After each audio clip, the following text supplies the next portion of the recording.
asalaamaaleykum wa rahmatulah wa barakaatu mbokk yi dal leen jàmm ci xabaar yi ci wolof ci yaatal li ci gën a fës ñu am yéene faram fàcce ko ki nga xamante ni moom moo di Mouhamed Nazir Cissé di opérateur économique nekk tamit président DAMS di domaine agriculture moderne du Sénégal amoon ab gan goo xamante ni mu ngi jógee koon ci Ndakaaru Ndiaye capitalu Sénégal dal di wutal ci fi nga xamante ni moom moo di commune bi Diagane Barka ngir am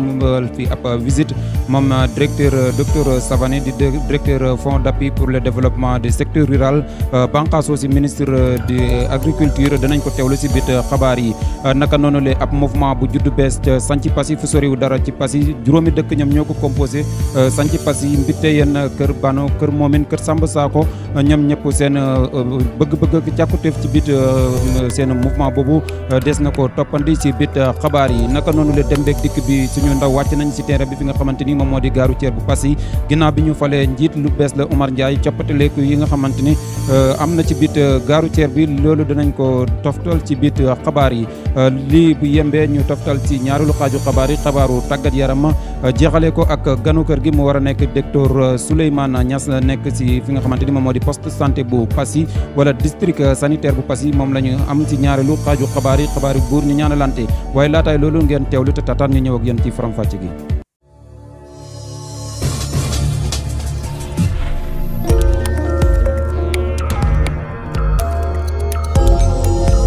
asalaamaaleykum wa rahmatullahi taala wa barakaatu dal leen jàmm ci xibaar yi ni ngeen ko waxe woon ci bopp bi noonu la ñu ñëwee ci yaata liggéey ci ki nga xamante ni moom moo di Mouhamed Nazir Cissé jiite coopérative bi di DAMS domaine agriculture moderne du Sénégal dal di am ab gan ci njeexantalu ay bés bi fi nga xamante ni moom moo di Diagane Barka ki nga xamante ni moom mooy docteur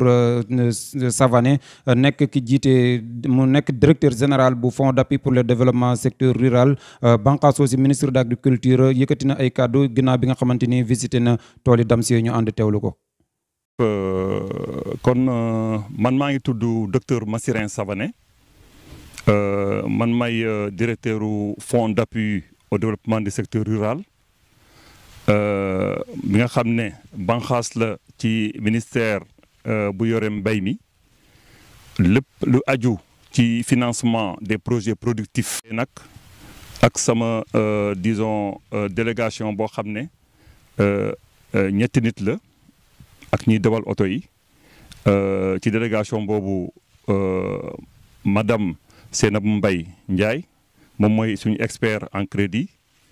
ak monsieur Wali Dabo nga xam ne mooy technicien d'appui spécialisé en agriculture. dañ fi ñëw tey nag ci diwaanu Fatick ci Passy ñëw seet si suñu partenaire bu ñuy wooyee domaine agricole du Sénégal loolu nag biñ fi ñëwee dafa sukkandiku ci visite buñ ñu rendre visite ci Dakar dañ def délégation ñëw suñu bureau def ñu benn exposé bu leer boo xam ne gis nañ ne vraiment buñ buggee développement réew mi ci wàllu mbéy foofu la ñu war a jaar maa ngi nuyu Cissé nga xam ne mooy président coopérative bi dañ ñëw nañu li ñu bëgg daal mooy ñu sóobu ci mbay mi taxawal benn coopérative boo xam ne du rek ci Passy wala Fatick wala Kaolack mais ci plan national lañ ko bëgg a taxawal ba pare jàppale xale yi ñu bàyyi barsak bay donc loolu xam ngeen ne loolu lëmbee na réew mi actuellement xale yi di daw di dem ci ut loo xam ne vraiment genre mirage la ndax li ñu fay uti mu ngi fii ci suñu réew bu ñu fa demee ñu bëri day nekk ouvrier agricole alors que fii tey bi ñu fa ñëwee di ñu defee tour bi dem nañ gis mbéyum noor boo xam ne maanaam déjà li gën a am solo ci coopérative mi mooy day gàttanu taw bi donc du ñu xaar taw bi rek dañuy njëkkee def ay périmètres yoo xam ne d'abord dañ leen valoriser non seulement ndox mi fu ñu koy jëlee du ci seulement ci énergie fossile mais énergie renouvelable la ndax ci naaj bi la ñuy jëlee seen énergie pour def li ñuy wooyee exor def goutte à goutte ci périmètres yi visité nañ tey ay périmètres yoo xam ne 10 hectares la am ñoo xam ne tey 2 hectares et demi la am na ñoo xam ne 3 hectares la ñu ciy béy meññeef yu bëri ñu ci bassin arachidier bi mën na nekk bassin risicole parce que li ñu woon léegi presque 10 hectares yoo xam ne donc tey li ñu bëgg mooy taxawal partenariat bu fort suñu diggante ginnaaw directeur boobu di docteur Savané ki nga xamante ni moom moo doon dalal gan gi di Mohamed Nazir Cissé di ab opérateur économie nekk ci commune bu Diagane Barka visite bi ak li nga xamante ni moom la ci directeur bi daal di indi dellu si na si ñu ànd teewlu ko. kon ñi ñu dénk ñu ngi dox ci li doxal réew mi li doxal réew mi nag du lenn lu dul 12 mois sur 12 ñu koy bay buñ koy bay tey lu mel ni ndaw yi dina am ci luñ jàpp. jigéen ñi dinañ ci am ci luñ jàpp parce que coopérative yi li tax ñu gën ci taxaw encore mooy bi nga xamee ne Covid bi ñëw na àdduna bi ñëpp ñoo tiitoon te doomu aadama lan la njëkk a xalaat bu yeewoo mooy lu mu lekk lu mu naan ak lu mu sol te boo xoolee lépp ci suuf lay jógee ko mooy li ngay bay ci suuf la li ngay naan ci suuf lay jógee ko yére bi ngay sol coton la ci suuf lay jógee ko ci da nga koy bay encore. moo taxit foofu dafa am ay séminaire yoo xam ne tey doon nañ ko teewee fu mel ni Siin dëkk bu ñu wax yiiw ba nga xam ne ñoom tey doon nañu ko doon wax lu bëree bëri te li ñu doon wax mun nga wax ne tey jii lay doog a feeñ parce que souvent chaque jour dañu doon wax ne li ngeen di ñëw fii di def ay conteneur gis nañ ko de am nañ njëriñ waaye conteneur yi bu ñu amoon la ñu gënal bu ñu amoon la ñu gënal bu ñuy ñëw dañu indiwaale waat matière première. mu nekkoon Mohamed Nazir Cissé bu ñu jógee ko commune bu Diagane Barka dañuy dem fi nga xamante ni moom moo di Santhie Passy bokk ci commune bu Ndiafate ab mouvement bu juddu bees taxaw muy tudd mouvement ànd suqali suñu son ñoom ñi nga xamante ni nag ñoom ñooy ndaw yi dëkkee ci Santhie Passy ak kër Momine kër Samba Sako jàpp Mbiteyeen ba kër Bano dal dinañ amal ab ndajeem politique ci njeexantalu ay bés bi Babacar Sadikh Touré moom mooy ki nga xamante ni mooy coordinateur boobu le mouvement ñu ànd teewlu ko. li nga xamante ni nag moo tax ñu créé moment bi nga xam ne mooy moment ànd suqali suñu zone mooy suñu jafe-jafe ci commune ak ci président conseil départemental ndaxte ñun suñ commune bi dafa am ay ñoo xamante ni dañuy ay éleveurs lañ nag yaa ngi fi xar yaa ngi fi mais dimbalawuñ leen benn yoon jafe-jafe bi nga xamante ni am nañ ko ci suñ même jeunesse yi amuñ sa terrain de football boo lancé maire boo loo bind dugal ñu teg seen tànk lu bëri bind nañ ko loo xamante ni ay demande la ay lotissement ñu dëkk ndax kër goo xam ne kenn nit moo ko moomoon mu dem ba fukki nit bokk ko loolu dëkkuwaay ba xat na lancé woon nañ fa bindoon nañ dugal ci commune de Ndiafate pour mu dimbale ñu ci lotissement waaye yàlla dogal na loolu yow defu ko mais lancé waat appel na maire na bàyyi lépp loo xamante ni lu fi leader politique indi mu dëgg si tànkam moom lu mu fi indiwul rek jàpp ne na valable fi loolu. ginnaaw Babacar Sadikh Touré moom si ndaje moomu la ñuy desandi ba léegi ki nga xamante ni moom moo di Ibrahima Touré di ki yor seen i kaddu moom itamit ñëw na si beneen ab anam di dànkaafu ki nga xamante ni moom moo di Astou Ndiaye si li nga xamante ni moo di taxawaay bi nga xamante ni ñàkk na ko ñoŋal seen i gox boobu moom mu gën a tee fullaal ak faydal gox bi nga xamante ni moom moo di zone Santhie Passy ak dëkk-dëkkaan yi ko wër njàmbatam li ak lañ bët gi mu am si mbiru maire boobule moom Ibrahima Touré dëxëñ na ko si suñu micro ñu ànd teewlu ko. waaw dañuy gis ne dañuy gis suñu bopp ci commune bi. ASC yi nekk ci bi ci njëkk mooy ASC yi nekk ci commune suñu zone xamul benn ASC bu ci am récépissé te récépissé moo waroon doon lu gën a yomb ci mairie bi. suñu président départemental monsieur Baba Ndiaye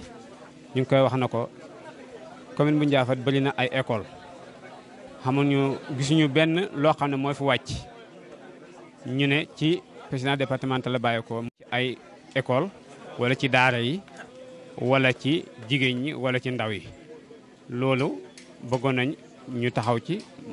parce que madame Lember moom ñu ne amatuñ ci moom yaakaar ndax daf ñoo seetaan financement mosul am ci ndaw yi ca bëggoon nañ mu am ci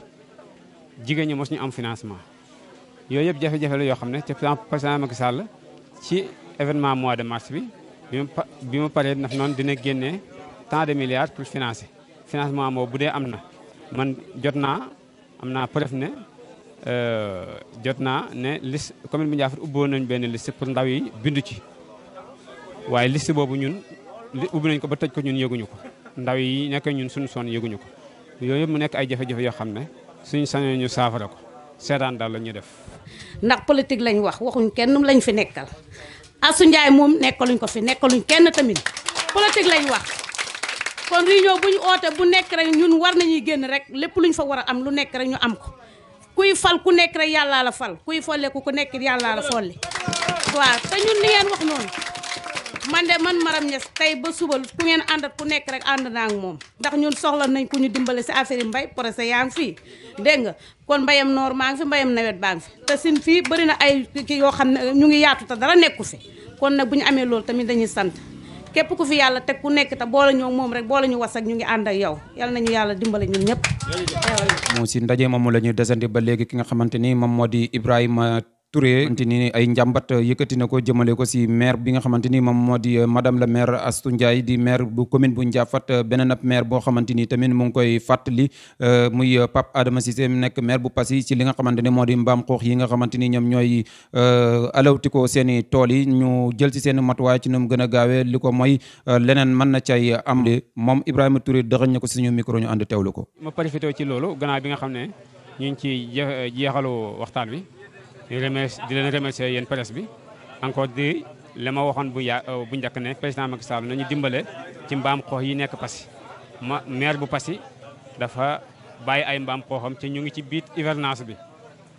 baykat mbay la am mu ñeme fii ak Passy nekk na ay kilomètres tool yëpp yàqu na ndax mbaam xoox yi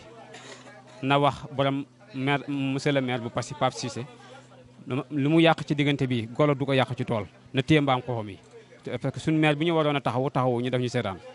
waaw asalaamaaleykum wa rahmatullah bu ñu jógee ko foofu ci sanc Passy dañuy baraste ko wax ci wàllum wàccaayu tabaski bi di lu soxal dem bi ak dikk bi muy transport bi ginnaaw bi nga xamante ni fal nañ ko ci weer wi ñu génn moom Omar Ndiaye nekk président bu gare routière bu commune bu Passy ki nga xamante ni moom lañ toftal ci moom di El Hadji Malick Sylla yëkkati na ay kaddu ci li nga xamante ni moom moo di norme yi nga xamante ni moom la gare routière bi di doxee ak léegi suñuy ndaw doxantu nañ ci gare routière bu Passy ñu ànd teewlu reportage bi. incha allah organisé bi daal mooy oto yi moom fi mu toll nii mooy kenn nga yebee fenn pour fii biir garas liñ bëgg mooy client yi yëpp di ñëw garas fii di fi duggee ndax instant yi lu toogoon client yi di ñëw fii mooy dañ la ñëw dugg ci oto bi toog oto bi tëw fees léegi nag foo waaye jógee boo ñëwee oto boo bëggee dugg boo duggee rek day gaaw a fees nga dem si yoon wax dëgg yàlla itam waa dëkk bi commencé nañ di ñëw fii ci biir garas bi dafa duggee te itam règlement yi ñu fi teg mooy kenn du gaare ci buntu garas bi rond point itam kenn du fa gaare feneen fu la neex na nga wàcc ci client ci dëkk bi mais li ñu gënal nag mooy oto yi nañ dugg biir garage yebee fa génn loolu daal la ñu bëgg mooy suñu tànk pour defar dëkk bi ñu ànd ci ñun ñëpp ñu defar ko. waaw soppi yi bees yi de xam na ñu ne soppiwul suñu liggéey dara ñun ñuy taxaw fii xam na ñoo xam nag dégg naa ñu ne moom arrangé wul leen ñuy taxaw boori marché foofu ndax xam na séplage yu daan wàcc foofu jël client foofu xam ñu ko doon ñaxtu ñu ba ñëwoon nañ fii mais ñun ñoom gisu ci benn coppite ci suñu liggéey moom. non ankay nii ñun liggéey ba léegi ñu ngi koy liggéey quoi waaw comme nii rek la ñu liggéey bu sa place ñëwee ñu ñëw ñu dugg si biir jël client yi. même car yi ak yi nga xamante ne daan yooru di jël moto yi di dem si sortie ba léegi ndax loolu yéen a koy am. waaw léegi saa bi loolu amatul parce que boo yóbbu client boo yóbbu mos a yow doo ko bëgg a yóbbu quoi parce que boo ko yóbboo tamit da nga koy indiwaat te yow comme xam nga li xew fi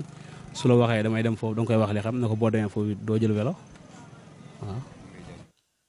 jërëjëf mu nekkoon El Hadji Malick Sylla nekk ki ñu toftal ci président gare routière bu Passy ci Passy gi la ñuy descendi ba léegi lu soxal mbirum tabaski bi reportage bu bés bi si la ñuy sóobu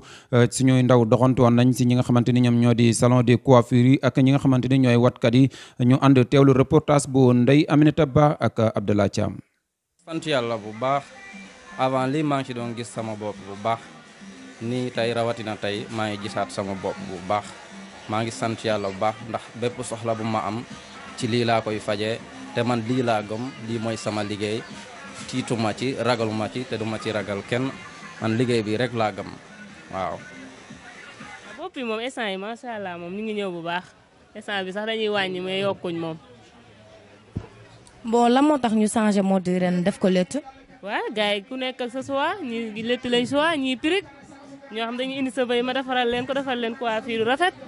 boo xëyee këppoo foofa toj. d'abord métier bi ñun dañ ko bëgg avant tout visé wuñu si xaalis kese xaalis bi nag bon surplus la quoi mais visé wuñu si xaalis kese parce que da ngay wat nit comme la ma la wax sànq mu pare ñaanal la yaa ngi gis xam nga loolu léegi bénéfice la waaw malgré nag bon yenn saa yi nga am ay déficit wala genre nit pare du la wat wala ay xuloo wala yéen yaay yooyu yëpp da siy am quoi mais nag bon sant yàlla quoi fii moom sant yàlla bu baax. yéen ñi nga xam ne yéen a yor wàllum coiffure bi ak yi nga xam ne yéen a yor wàllum peñu mu lis mi. waaw dañ ciy jàpp rek jàppale jigéen ñi rek pour ñu mën a rafet seen borom kër yi kontaan rek dañ ciy jàpp ba mu baax yàlla jàppale ñu rek ñun ñëpp. événement bi ndax koom-koom bi demee na noonu lan ngeen ciy gagné wala bu ngeen ciy gagné ba pare ndax dégg naa ne gars yi bu ngeen paree daanaka mun ngeen a toog bëre ay weer daanaka bu la neexee du ngeen liggéey lan ngeen ciy gagné bi nu mu demee. ñun nag moom du ñuy def loolu ñun moom buñ dóoree waar buñ paree rek buñ jullee dañuy ñëwaat continué waat suñu liggéey ndax ñun lii lañ xam lii mooy suñu liggéey waaw. fii mooy salon Ami Faye Passy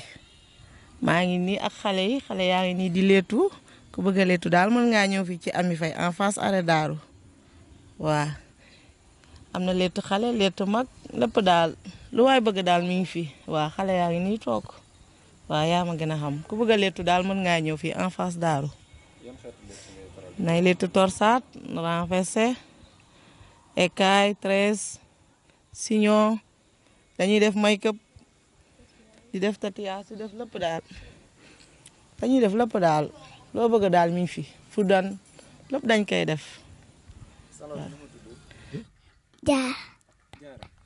Jaara moom fu mu nekk fan mooy salon. fii fan la. fii Passy. sa létt yi nu mu tudd. ñaari pompo wàcc. ñaari pompo yu wàcc. ñaata nga ci fay xanaa loolu seer na de. 200. léegi ku bëgg a léttu foo koy yebal yow ku bëgg a léttu foo koy wax mu dem léttoo fa. fii. waaw jaajëf dégg nga. mën nga làkk séeréer. waaw wooteel woowal gars yi ñu ñëw si salon bi nga wax ko si séeréer.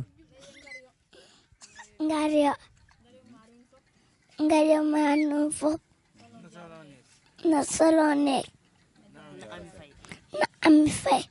yan matière nga koy defee ba mu bopp bi mën a liis parce que gis nañ ne tubaarkàlla lii rafet na set na. waaw loolu wàllum xam-xam la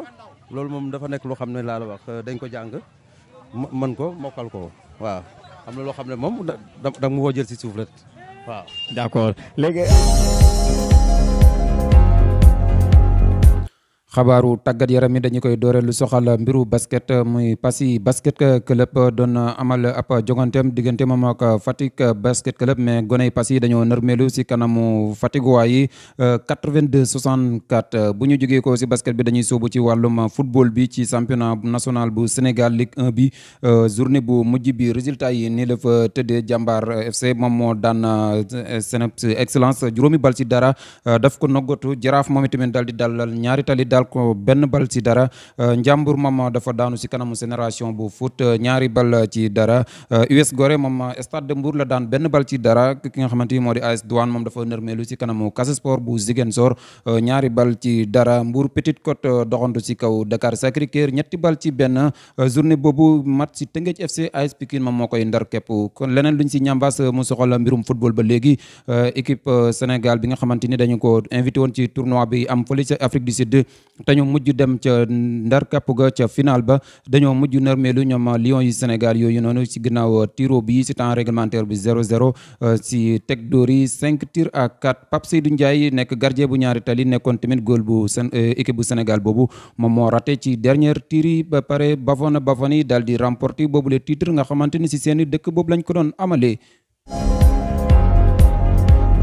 ñaareelu xaaju xabaar yi ci la ñuy sóobu ganu bés bi muy docteur Souleymane Niass nekk ki nga xamante ni moom lañ dénk lu soxal mbirum Covid 19 bi si district sanitaire bu Passy moom la ñu ànd ak teewlu ko. Passy man maa ngi tudd Thierno Souleymane Niass man maay superviseur district sanitaire bu Passy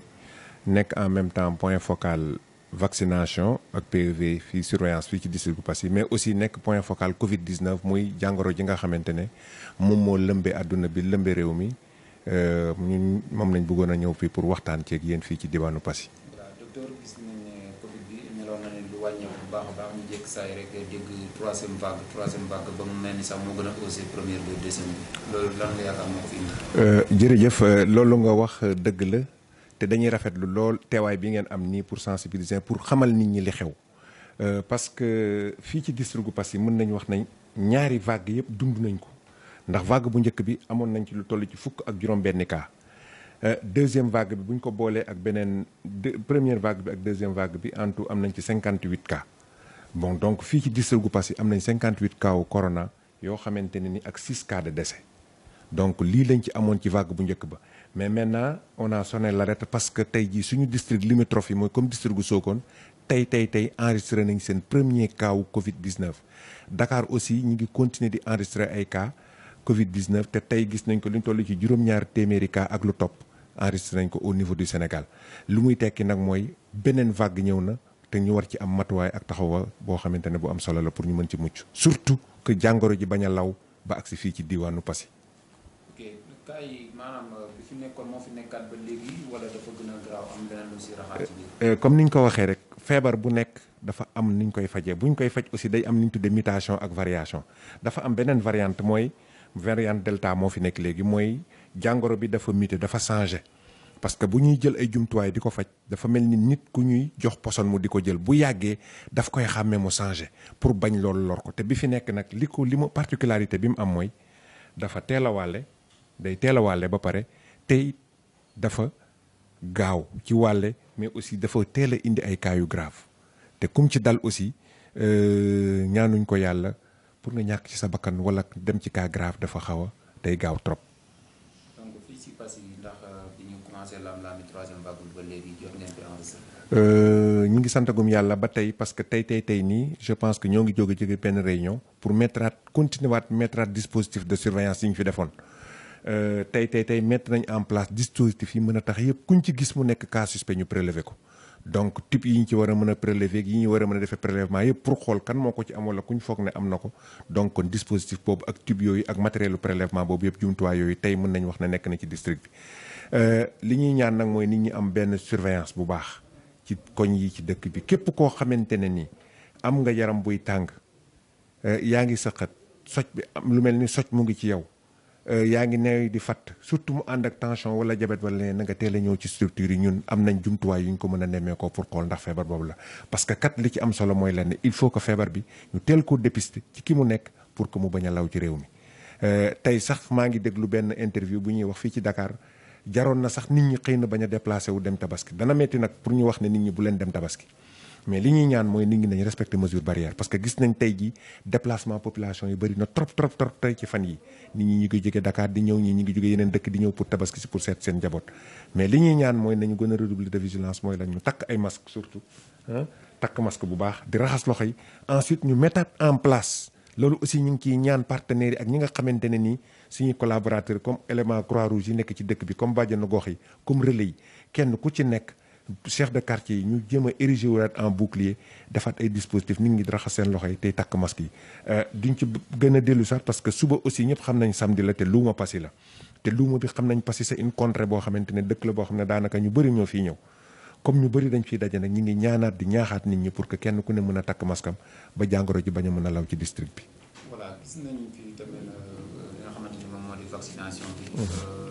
fi nga xamante ni mooy district bu Passy naka la fi yëfi toll ndax nit ñaa ngi ñëw volontairement di ko def si wala ba léegi ñu ngi tawatee. waaw loolu aussi laaj bu am solo la parce que seetloo nañ ci district bu Passy bi ñu njëlbeenoo ñàkk yi newoon na fi ci lu njëkk a ñëw moo doon Astra bi ñu njëkkoon a Sinopharm bi ñu njëkkoon a jot dañ ci njëkkoon a jot lu ñu toll ci ñeenti téeméeri dose ak ñeent fukk ak benn loolu ñàkkoon nañ ko personnel yi ñàkkoon ko chef de village yi chef de quartier yi ak yeneen autorités yi bi 440 yooyu jeexee premier ak deuxième dose jotaat nañ fi 1750 doses tey jii nag bu fekkoon ne population Passy ñoom ñëpp jëloon nañ matuwaay ba ñàkk woon ko mën nañu am wóor nañu tey xëy na jàngoro ji même bu fiy dem tamit du demee noonu parce que dina fekk genn wàllu population bi ñàkku na mais constat bi ñu def mooy wër nañ ci dëkk bi yëpp wër nañ ci gox yi dem nañ utiliser nañ ASC mais dafa amoon benn jamono boo xam ne ñëpp dañoo manqué woon ne duñ ñàkku parce que xëy na fake news yi xëy na peut-être yenn information yi xëy na peut-être yenn wax yi nit ñi doon wax taxoon na nit ñi dawoon ñàkk yi ba yaakaar ne xëy na sax ñàkk yi dañuy indi problème ñi ngi sant yàlla nag parce que ba ñu commencé ñàkk ba léegi amaguñu benn kaawu effet secondaire koo xamante ne ñàkk nañ ko mu indil ñu benn musiba wala benn jëyi buñ gis leneen loo xam ne ci yaramam teg na ko ci nee naa la njëkk nañoo ñàkk 441 personnes 2 fois muy 881 muy juróom-ñetti téeméer nit ak juróom-ñetti fukk ak ñaar mais amu ci kenn ku ñu wax benn signe wala benn manifestation Astra bi aussi bi mu ñëwee ñàkk nañ ci 1750 doses yooyu dañ ci mujjoon ñàkk 1140 donc junni nit ak téeméer ak ñeent fukk loolu nag bu ma ko waxee du Passy rek Passy la ak district gu Passy mooy hôpitalu Passy ak fukki hôpital ak juróom yi ñu ëmb mais ñàkk yi dafa desoon a des ba finalement dañu mujjoon a jël yeneen dose redéployer ko joxe ko delloowaat ko parce que nit ñi nangu ko jëfandikoo ñu war ko ci yeneen district yi nga xam ne ñi ngi woon ci région bi loolu nag la ñuy ñaan na fi nañ ko bàyyi parce que tey heureusement que fexe nañ ba district gu Passy am na yeneen ñàkk yoo xamante ni ñu ngi fi Sinopharm bi ñu bëgg mi ngi fi ci district bi fees dell képp ku bëgg a ñàkk boo ñëwee volontairement et gratuitement dañ la defal sa dose première dose bu ñu toogee 3 semaines nga ñëw ñu def laatal la beneen dose bi donc appel bi may lancé ci ñaari mbir la bi njëkk mooy le port de masque na nit ñi takk seen masque beneen bi nañuy raxas loxo yi bi ci des nañ moytu regroupement yu métti yi surtout ensuite suñu parents yiy ñëw jógee Dakar di ñëw parce que ku li ñuy wax nag ku tudd dëkk bàyyi dëkk xaw ma nu ko wolof di waxee parce que feebar bi ñëpp nangu nañ ne tey foofu la gën a ëppee waxuñu ne it dañ leen a stigmatiser mais ñu gën a jël seeni matuwaay ba bu ñuy ñëw fii ñu takk ay masques sinon aussi population dëkk bi lu ñu mun a def mooy Croix-Rouge ASC yi nañ jël ay lave-mains teg ko fi nga xamante ne fa la horaire yi di wàcce nit ñi képp ku wàcc ci horaire yooyu nga raxas say loxo takk sa masque balaa ngay dem ci dëkk bi population yi aussi ñu ngi leen di ñaan ñu ñëw ñàkku si muy samedi muy dimanche muy lundi ku fi ñëw incha allahu rabbi bi soo ñàkk bi nga soxla danañ la ko defal. ok suñu laaj bu mujj bi mooy vaccin bi nga xamante ni jotoon ngeen koo delloo ban information moo ci amoon ba nit ñi óoluwuñ ko ba tax ngeen di ko delloo. ndax yéen defoon ngeen test yi ba xam ne amul benn conséquence. waa jërëjëf parce que li ma lay wax rek xam nga fake news yi dafa métti maanaam nit ñi kenn ku nekk léegi réseaux sociaux yi dafa développé te ki war a wax bu waxut ki warta wax occupé kii bi occupé comme ni ñu ko tuddee société bi wax leen loo xamante ne amut te ñu gëm ko te malheureusement ki yàq dafa yomb parce que taxawoon na ne ñàkk bu ñu ko ñàkkee da lay soppi da lay def nii da lay wàññi sa def bon lu nekk déggoon nañ ko ci fake news yooyu mais heureusement li ma lay wax on a vacciné ci district bi tey 1127 personnes ci loolu junni ak ñaari téeméeri nit ak ñaar fukk ak juróom-ñaari nit mais awma ci kenn ci ñooñu ku ñëw fii manifesté wu benn effet secondaire ci loolu à part benn nit boo xam ne xëy na bi muy ñàkku keroog ndekkiwut mu ñëw biñ ko ñàkkee mu miir ñu teg ko quelque temps wutal ko mu ndekki parce que ab ciise la mën naa ko wax rek bon bi mu ndekkee la affaire bi jeex donc mu delluwaat ci sagoom donc mën nañu wax tey ñi ngi sant yàlla bu baax en tout cas effet secondaire yi ñu ciy wax ak yeneen yi ñu ciy wax yëpp ci ñàkk bi xëy na feneen la am de waaye ñun de ci suñ bopp gisuñ ko taxoon na nag jamono boobu comme ci région bi lañ nekk ñun jëfandikoo wuñ ko ba jëloon naa ci presque près de 300 doses ñu déployé ko jox ko beneen district muy district gu Diofior parce que ñooñu dañ ko soxla woon léegi tey jii nag ñun ñoo nekk ci besoin bi moo tax it région médicale appuyé nañu indil nañu yeneen ñàkk tey ba bu subaa ci samedi bi wala dimanche wala altine képp ku ñëw te ñàkk woon boo ñëwee mën nañ la defal ñàkk bi voilà kon ñu ngi leen di jaajëfal leen ñëpp te di lançaat beneen cri de cœur mooy ñun waa Passy yëpp nañ érigé wu en bouclier pour que au moins corona bi mën fi jóg ñu ngi leen di sant di leen gërëm. jërëjëfal ko moom mi nga xamante ni moo di docteur Thierno Souleymane Niass nekkoon suñu ganu xabaar bi élément boobu moo ndar képp xabaar yi mbokk yi lii moo fi gënoon a fës si xabaar te ñu amoon yeneen faram fàccee leen ko di sant di gërëm ki nga xamante ni moo di Seydina Alioune Sow mi jàpp ci xabaar yi ba mu yemb ci njàppandalu Abdallah Thiam si présentation bi Mohamed Touré di leen jox dig daje di ñaanal ñëpp tabaski jàmm di wax ne wér ak wërsëg yal na wéttali képp kenn si yéen salaamaaleykum wa rahmatulah barakaatu.